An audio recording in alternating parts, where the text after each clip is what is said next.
Hey, this is Rama from Creations Landscape Designs and the Free Landscape blog. I'm sitting in my car at Tree of Life Nursery in San Capistrano, and I'm about to kind of go have a day at Tree of Life where I'm just exploring and getting some inspiration for future designs. I wanted to take you along with me today, but before I do that, I make videos about California native plants, drought-tolerant plants, sustainability, and anything and everything in between. So if you'd like to get more of that content in your feed, then hit the red subscribe button down below. I am also a residential landscape designer, so I'll have a link to my business website in the description of the video. Alright, let me turn this camera around and get going. Okay, so I'm in their retail section. Oh, this manzanita is gorgeous, and it's in bloom. I don't know what variety it is though. Anyway, they have lots of cool plants and whatnot.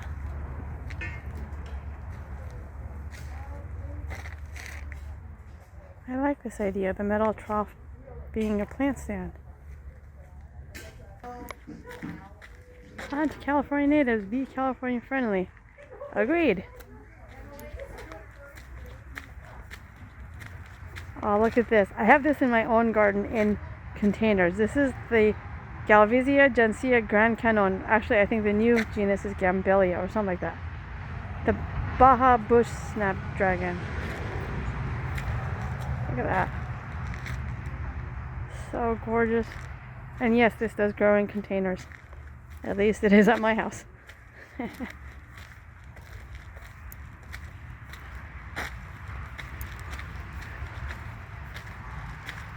And then this is their demo garden. Woo! In bloom. Okay, so this is called Salvia spathacea, hummingbird sage. It loves a lot of shade, so if you have a shady area, this would be perfect.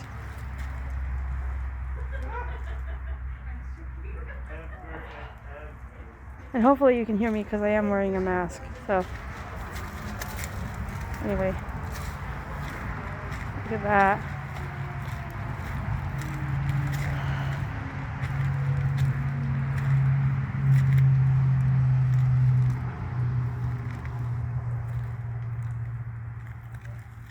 This one looks like the Eriophyllum navinii. Ooh.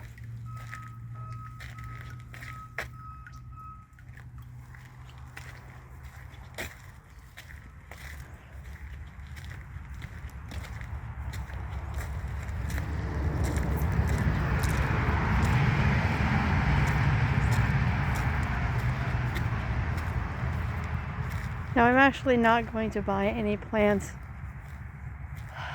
this go around because I already bought a lot of plants already last month, so I'm gonna not buy any this month.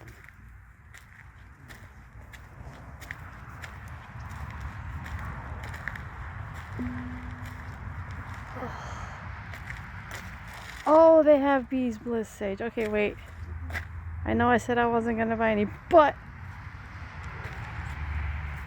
no, actually I'm not. I'm gonna restrain myself. Okay, this is my favorite California native plant ever. Cleveland sage. Oh, the smell of it is absolutely divine.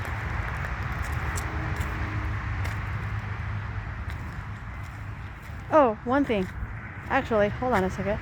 So this is one thing that my bees bliss sage is doing. I have two of them. Where closest to the root ball,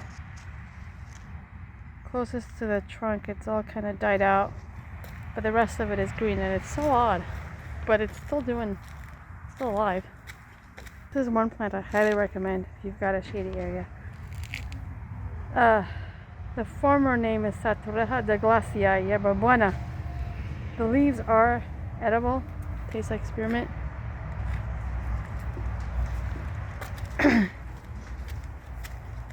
Ooh. These are cool Christmas ideas or gift ideas in general.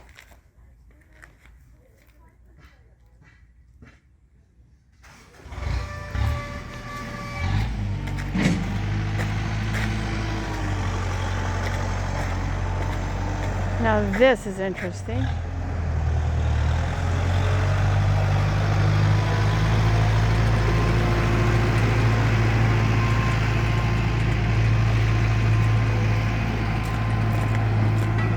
Oh, okay, I want to show you this. If you're looking for a tree that's kind of native that you want in your garden, Parkinsonia X Desert Museum Palo Verde. It's wispy, it's mostly green with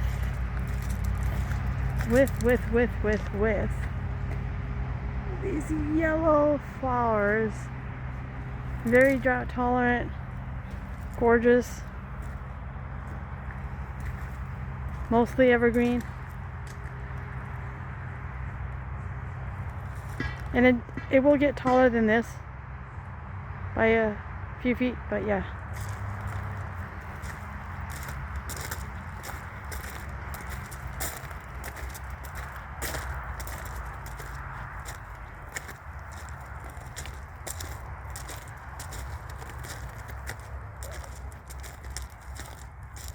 Some manzanitas and ceanothus.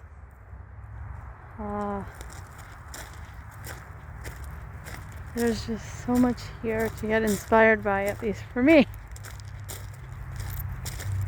So here, oh! I was gonna say here they have a lot of Matilaha poppies, but I think they've just cut them to the ground. There's some here. And I do believe they will come back.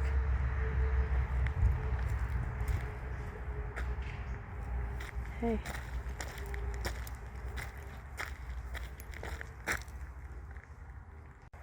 Okay, this is one thing I wanted to show you at Tree of Life. This is the area where they used to hold most of their lectures. But, well, COVID. Oh my god. So this, it used to be nice and full, but branches started falling off, so they had to cut it down. But here's the interesting thing. Anyway, it's like a sycamore and an oak that are kind of growing around each other. And one of the sycamore branches fell off and is started growing horizontally and out and about. So odd that it did that. But oh my god, this area used to be lush. Totally cut it down. Whoa. Well, there's that.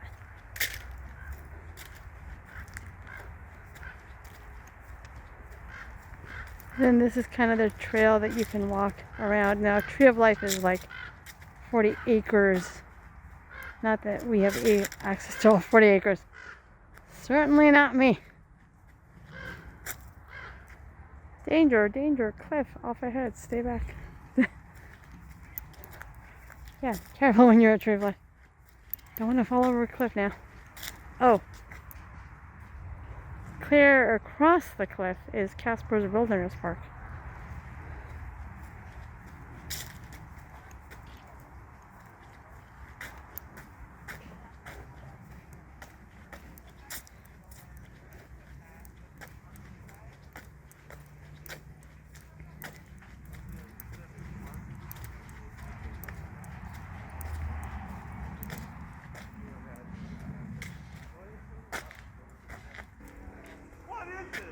Okay, this is one reason why I love manzanitas. Look at the color of this bark. Focus! Come on, phone! Focus! Well, anyway, it's a gorgeous burgundy colored bark. Oh. Alright.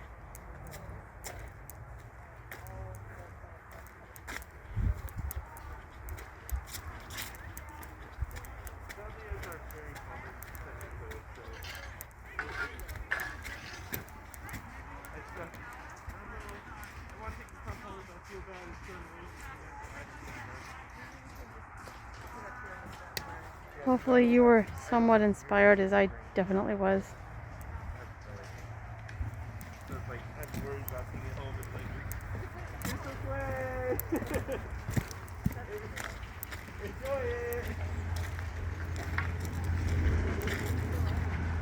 Okay, so this is their native grapevine, which is a deciduous grape, but it does produce edible grapes, and it's going deciduous now.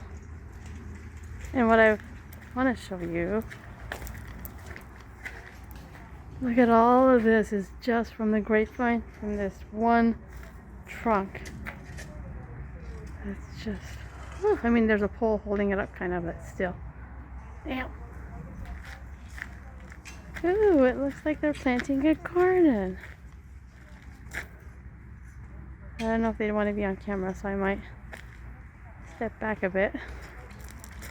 Okay, so I asked the lady, and they're just kind of replanting and revamping a little bit. I just didn't want to put her on camera on display. She was not going to be cool with that. So the buildings here at Tree of Life are made of straw bale, and I'll show you in a minute when we get into the retail building. This is where they have all the seeds.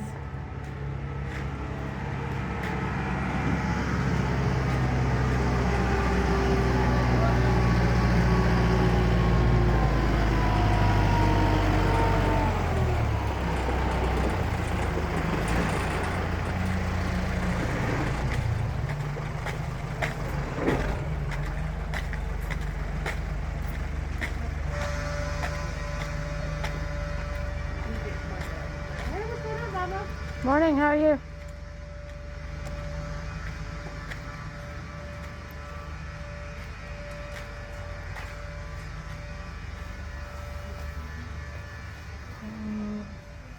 So these are what the buildings at Tree of Life are essentially made of.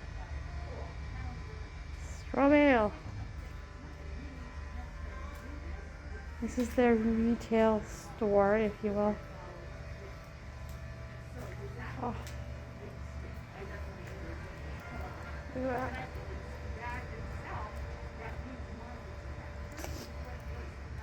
Can I just sit here for like a couple of hours?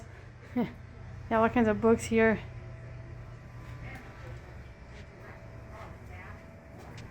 Kiss my aster. A graphic guide by, I believe, Amanda Thompson. Small space vegetable gardens. Ooh, I'm tempted to buy that. Yeah, so all kinds of books. And then way over there they have their Native American stuff.